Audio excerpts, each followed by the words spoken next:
Hey guys, so this is my update on the 2017 Prius Prius Prime Premium. So I'm currently at, let me get to it, 17,758 miles. You'll be able to see that there, kind of. It's not really, there it is. So I am currently, it's summertime, let's see, what is today? The 16th of June, 2017. I'm currently, averaging somewhere around 65, hand calculated. Not, the computer trip, but the trip on the computer is actually pretty accurate, within 1 to 2 mpg every time I calculate. So, my reviews so far, this thing, love it. I have so far no issues with it. There's that still. Here's the big screen in the middle. There's really no updates since my last video. I think I was somewhere around 6,000 or 7,000 miles at the time. I've done the Toyota Care, what's it called, oil changes. I'm actually up for one here pretty soon.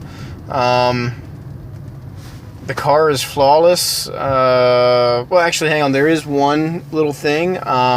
So when I get into it, after the car's been sitting for a little while, as soon as I pull off, I put it in drive and move forward, like the first foot, there's this weird, like, tension release sound, and you can feel it too in the car, just like a bong. It's really weird. It just feels like there's a torsion bar or something that releases tension, and then you don't hear it anymore. It's kind of odd, and it happens within like the first foot or two of moving.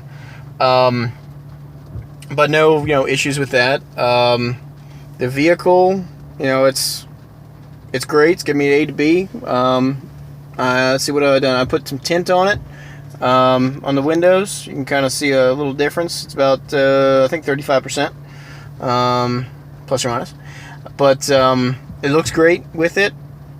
I have blacked out, flexi dipped or plasti dipped the rims, or the hubcaps. So they're all black on a red car with black tint. So it actually looks really good. I think it's the best color that they have. Like I said, no issues. I love driving this thing. There's all these little gripes that vehicles have. I mentioned this before. It was the visor. It doesn't telescopic. There's no telescopic feature to it, which I wish it did, because these are really long windows and a really short visor, and I constantly get the sun in my face, on the left side, but thank God I have tint, or else it'd be just unbearable. It's got plenty of room. There's that sound that I had complained about in the first video is gone. I still, have no idea what it was. Steering's great. Everything for me, you're driving it every day. I drive about 140 miles a day. It still feels brand new, even though I got 17,000+ miles on it. Gas mileage is great. I still don't plug it in ever, and I get mid 60s on miles per gallon. And the gas prices are actually going down right now. And around my area, I can get it for about $2.10. So the equivalency of, like I said before, and there's a calculation you can do. If you try to get 64 miles on a charge of electricity, it will take you roughly 2 plus charges, almost 2.5 charges, to get 60.5 miles, or 65 miles, on just electric. So in each charge costs about $1. So if it's a 2.5 charges to get 60 miles or 65 miles, then it costs you $2.50 to go the same distance you would on on gas for $2.10. So which way one is cheaper? Gas, for now. But if gas, goes up over $2.50, plugging it in every day makes sense. But right now, it's more expensive to plug it in than it is to just get gas. So make sure you calculate that out. Let's see. I mean, this car's great. The whole, having that center console in the back is great because it's an extra couple of cup holders. So if you run out of the cup holders in the front, which, there's only 4 up here. So if you're like me and you drive really long distances every day, your empty cups or your cups with stuff in it can pile up pretty quickly, as you can tell, on either side. So, and then if you look back here, you can see it kind of plussed up. All right, so the infotainment center, or whatever this thing's called, I love it. I don't use it for more other than Bluetooth. If you guys saw that, and I'd actually never done that before, but that was the braking system saying, hey, there's an object ahead of you. You probably put a brake on, but it's raining a little bit. I think the car's dirty, so it might have picked up the vehicle in the other lane, turning left briefly. We were kind of going around a turn, so maybe if I clean the vehicle that wouldn't happen. But anyway, so this thing, I only really use the Bluetooth, the Pandora app on the eTune or Toyota Tune or whatever it's called, Center Toyota app. I use the the air conditioning portion. One thing I hate is how slow it is to change temperatures. You have to here, I'll show you this real quick.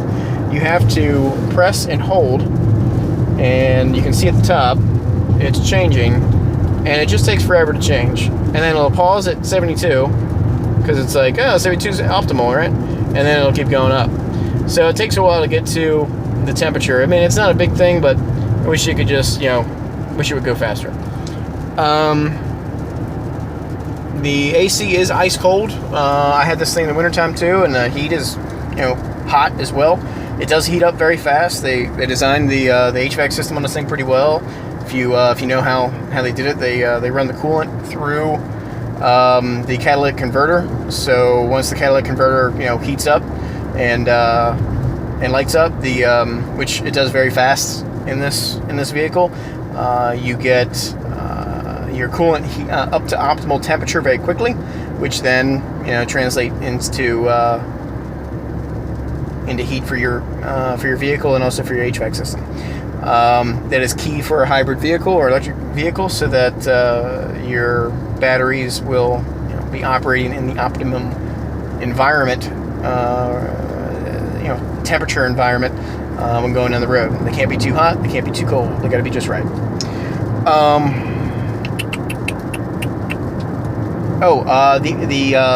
This cruise system this thing has. So when you put it on cruise, that pops up at the top. You push down, and it sets. And then you can select with this little button here. You can select how far ahead you want to, or short, the distance in front of said vehicle. And this vehicle will actually bring your car to a stop. I don't have to press on the accelerator. I don't have to press on the brake. If I leave it where it's at, like right now, I'm coming up on this vehicle. It will slow me down here in a second, maybe. Come on, don't make me a liar.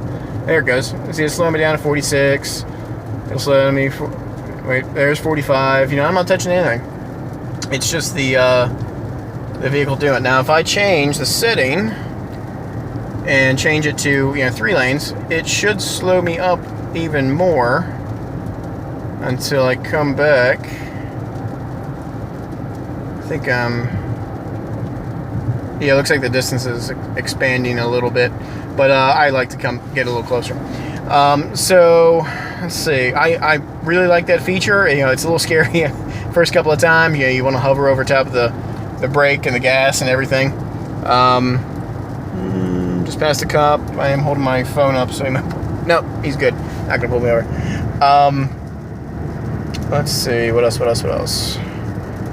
The controls on here, a little weird. So when you press down, it moves up in the presets. So if I press this button, you'll see here, it will move up in number. So 1 through 6, it'll actually go up in number, but it will go down in direction. So if you press down on this button, it'll move down in direction on here.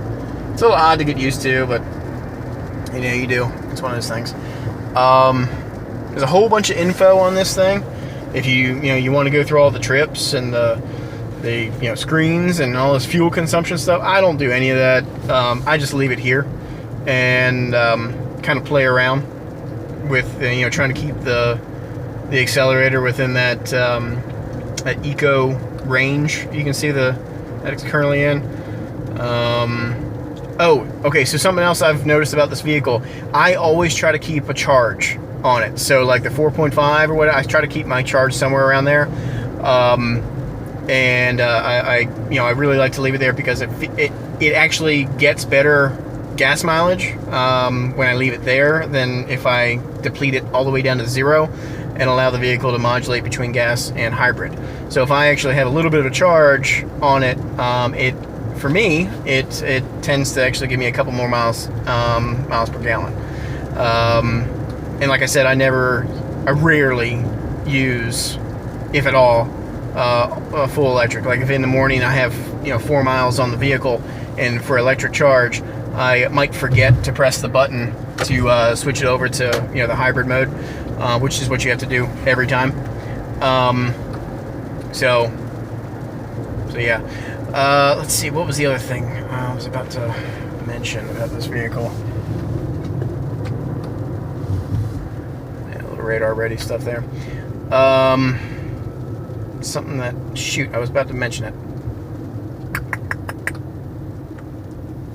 I can't really remember. I did buy the black cover for this, the shift cover. I haven't put it on yet. Personally, I think the white looks horrible.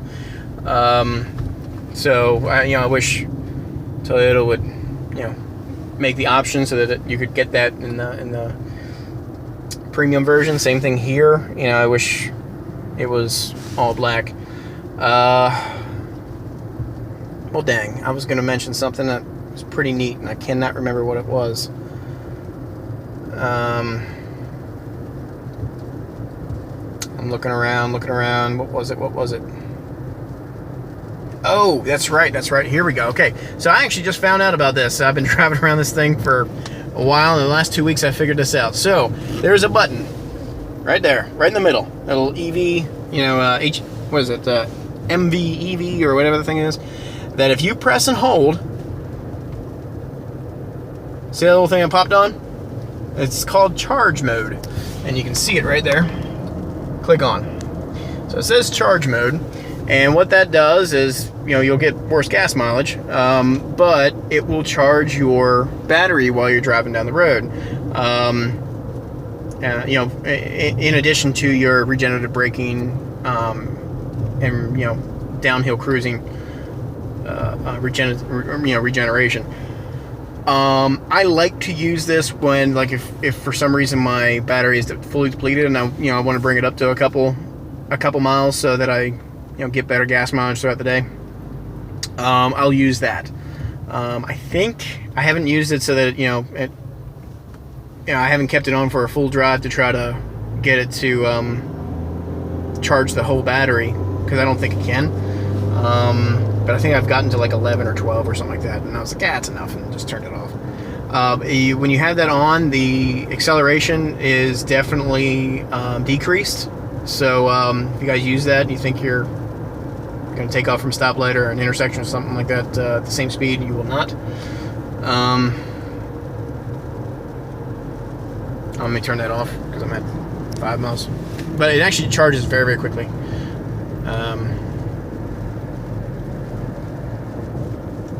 Come on, turn off. There we go. So, what else? Power mode's fast. I actually like to use it. All it really changes is the what's that thing called? The throttle response in the vehicle. It, instead of having to mash it down completely, you're able to get pretty much the same, essentially, throttle response and acceleration out of a quarter push on the accelerator than a full push and that kind of thing. But you do get a little more juice too. I rarely use that. What else about this vehicle is great? Tires still look brand new even after 17,000 miles, so hopefully I'll get at least 60 out of them and be able to change them, but who knows. Steering's still tight. I drive down to Arlington and DC every day, and driving in those streets are pretty bad, but the steering has stayed tight without any kind of alignment in that period of time. I wish actually that this navigation would go away during the course of a day. Like if it could split screen between like if up here you could have the AC, and down here you could have the radio, that would be great, because then you wouldn't have to mess around with changing from mode to whatever. Because right now, if you want to change something on your AC, you got to press that, and then your radio's gone, and so you're changing around, messing with that, and then you got to click back to here. It's just kind of annoying to have that extra step, and then to have to always have your navigation on. It's annoying because it's a wasted part of the screen, to be honest with you, because who the hell uses the navigation in a car anyways? I mean, we all have phones.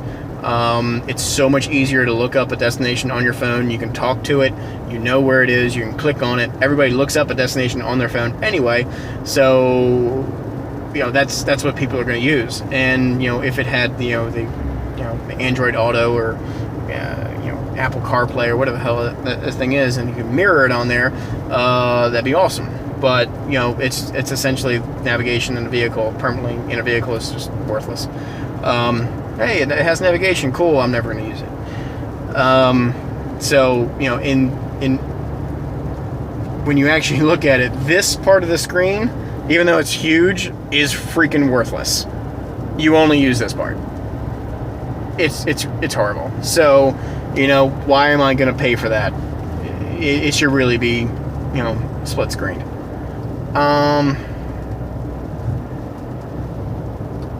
What else? The AC blows very hot, very fast. A lot of volume coming out of it. You cannot close the side vents over here. You try, you move back and forth, but you cannot close them. You can only vector them. Let's see. I always put on my parking brake because I've heard those horror stories of these things.